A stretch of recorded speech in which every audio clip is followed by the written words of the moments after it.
Olá, sejam bem-vindos aqui ao meu canal Questionador Bíblico. Desde já peço aí que você venha se inscrever aqui no meu canal para dar essa força, dessa moral. Você que é um questionador, você que é um ex-evangélico, crente religioso, católico, espírita, você que é alguém que hoje é contra os dogmas, os ensinos da religião, porque você um dia se viu lá dentro e percebeu o quanto você era preso, o quanto você era escravo, pois foi assim que eu me senti, ou me sentia, ou passei a me sentir quando meus olhos começaram a ser abertos. Curta o vídeo se você gostar no final e comente algo aí a respeito. Pois bem, eu me chamo Jairo, sou ou fui um pastor, hoje não sou mais. Não me considero evangélico, crente, religioso da Universal do Reino do Edir Macedo. E saí por ver tanta coisa errada, escabrosa lá dentro. Passei mais de 12 anos só como pastor, desde os meus 10, 11 anos de idade lá dentro.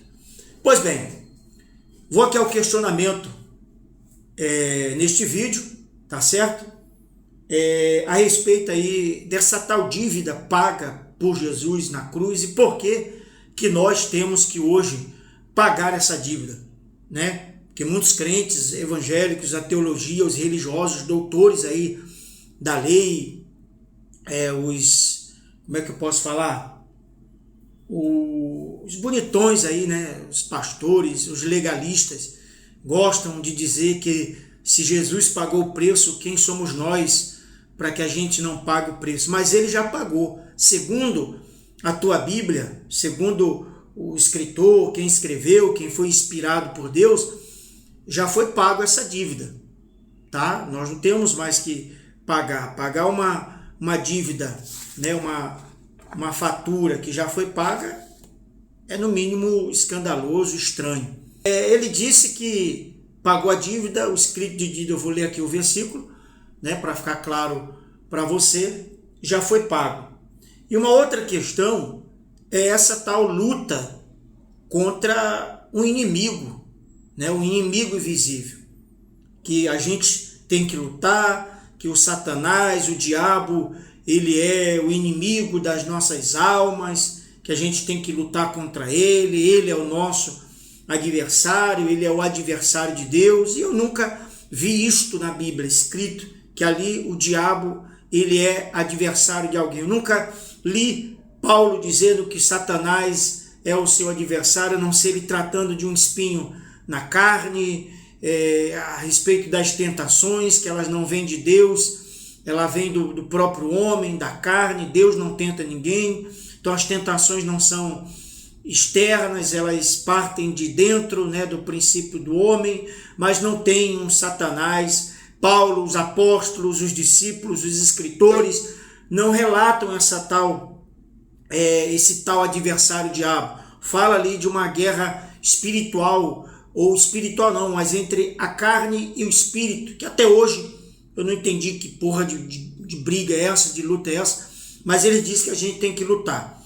O crente, em tudo que dá errado, dá uma topada numa pedra no meio da rua, ele vai dizer que é o Satanás, que é o diabo, está repreendido, tá vendo? Isso aí é o inimigo, e nunca toma para si a responsabilidade. Eu pergunto, que tanto adversário é esse, que inimigo é esse que você tem que lutar, se o teu inimigo está preso? Conforme Apocalipse, a Bíblia, teu inimigo, esse Satanás, esse demônio aí que você luta, ele está preso, conforme a Bíblia. Mas lá em Apocalipse diz que ele vai ser preso ainda. Peraí, numa parte ele está preso, na outra ele não está. Está onde? Se Jesus foi no inferno, tomou a chave de Satanás que estava lá, do inferno, da morte, ele estava preso, trancafiou ele lá. Em que período, em que tempo, em que ano, em que era, em que aion Jesus soltou ele de lá? Ele está solto, está na terra? Não está. Vai ser preso? Preso quando? Então, se ele está preso, ou até a própria Bíblia, segundo o que está escrito, ele foi vencido na cruz. Não é o que os crentes dizem? que Jesus venceu o Satanás na cruz. O que é vencer? É ter colocado ele em prisão, é ter matado ele, ter aniquilado, como vai dizer. Então, que adversário é esse que você luta tanto, cara? Que adversário é esse que você combate todos os dias? O crente, ele vai orar em casa, vai dobrar o joelho, aí ele diz, né, depois no culto à noite, ele vai dizer, olha, essa madrugada eu fui dobrar os joelhos, eu senti um forte arrepio, uma sombra negra sobre mim, era o Satanás. Peraí, você foi orar a Deus e aparece Satanás? Porque aí os crentes, os evangélicos confundem ou se baseiam naquela passagem de Jó, né, que quando Jesus reuniu seus filhos, Deus reuniu seus filhos, Satanás estava presente, essa balbúrdia toda aí que os crentes adotam para a sua vida e passam a acreditar nisso. A pergunta é, Satanás foi vencido na cruz ou não? Ele está preso ou não? Comenta aí, me mostre algum versículo, ele está preso ou não? Vai ser solto depois por 1000 anos, está preso por 1000 anos, ou vai ser preso por 1000 anos, depois de 1000 anos vai ser solto, e por aí vai. E aí?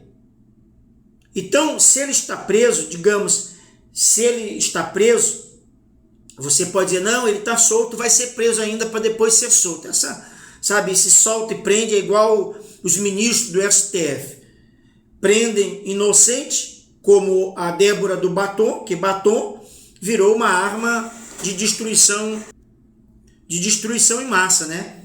Para esses caras. Enfim, não é sobre isso. Então, conforme aqui o que está escrito na Bíblia, o escrito de dívida que era contra nós, que diz lá, né? Mencionado em Colossenses 2,14, refere-se à condenação gerada pelos nossos pecados. Eu não era nem nascido. E ele não morreu pelos pecados das gerações. Embora você vai dizer, mas foi atemporal, isso transcende o tempo e equivale às gerações futuras. Onde é que está escrito isso? Que é atemporal, que vale para a humanidade vindoura. Das ordenanças divinas. Uma dívida impagável que Jesus cancelou ao pregá-la na cruz. Tá bom, mas vamos dizer então, né, que hoje nós, sendo que a Bíblia diz que ele não veio, ele veio para a casa de Israel, os perdidos da casa de Israel, e aí você vai dizer, mas ele tinha outras ovelhas fora ali de Israel, naquele período, aquele aion. Essa dívida representa a condenação legal e moral anulada pelo sacrifício de Jesus. Então, se for assim, então a humanidade está perdoada. Não tem mais dívida que o ser humano tenha que pagar indo para o inferno se não aceitar Jesus, se não se batizar. Porque para vocês, evangélicos, pastores, teólogos, aí, líderes evangélicos religiosos, para vocês ser salvo, ter essa dívida anulada é aceitar que ela foi paga. Meu caro, se alguém paga essa fatura para mim, minha dívida está aqui vencida há algum tempo, alguém paga. E aí já está paga, o banco cancelou, não tem mais... Nem que eu queira, o banco vai aceitar um outro pagamento. Então, nem que eu queira pagar com a minha vida, com o meu sacrifício, e é o que a Bíblia diz, é o que a Bíblia diz, não, é o que está escrito lá, que pela graça sois salvos, isso não vem de vós, né, para que ninguém se glorie, ou seja, não vem de obras de homens, vem dele. Então, a dívida foi paga ou não foi, conforme aqui. Então, você luta contra um adversário para pagar sua dívida, está sofrendo, é um sofrimento, é um sacrilégio, é uma punição, né, que a religião católica pregou por muitos anos, essa penitência, mas foi paga, conforme o autor da carta aos Colossenses. Aqui estão pontos-chave baseados no texto bíblico e interpretações. Cancelamento legal. O texto descreve que Jesus riscou ou cancelou a cédula ou a nota promissória, conhecida como quirógrafo, que nos condenava. A cédula, escrito divino, quer dizer, a dívida era o pecado, né, da humanidade, ou daquele que está lá. Ele foi lá e pagou com a sua morte. Pagou ou não pagou? Então, a ação na cruz dele, Jesus removeu essa dívida cravando na cruz, o que significa que o preço foi pago, o documento da dívida foi destruído. Então, não tem mais que dívida para pagar, cara. O que nós vivemos aqui na terra, isso não difere de Deus, independe de Deus ou não, isso é da humanidade. Se há um ser que fez tudo isso, eu não sei, ninguém sabe, você não sabe.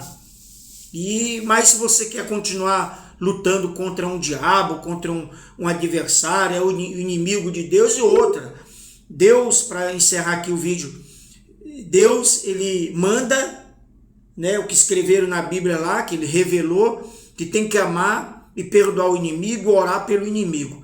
Eu te pergunto, Deus ama o diabo? Deus ama o diabo, é inimigo dele.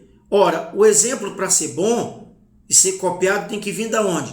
Tem que vir de casa, não é? O que a gente sempre ouviu, tem que vir dos pais, que são exemplos.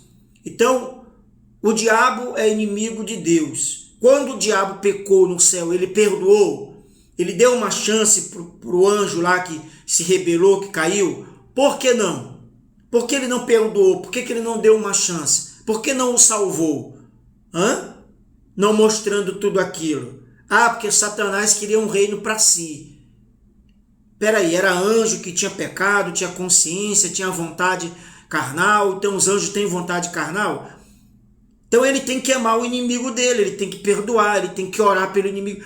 Mas ele não perdoou. E outro que ele vai lançar no inferno e vai dizer: eu não vos conheço, vós que praticais a iniquidade, o pecado, e apartai-vos de mim, maldito.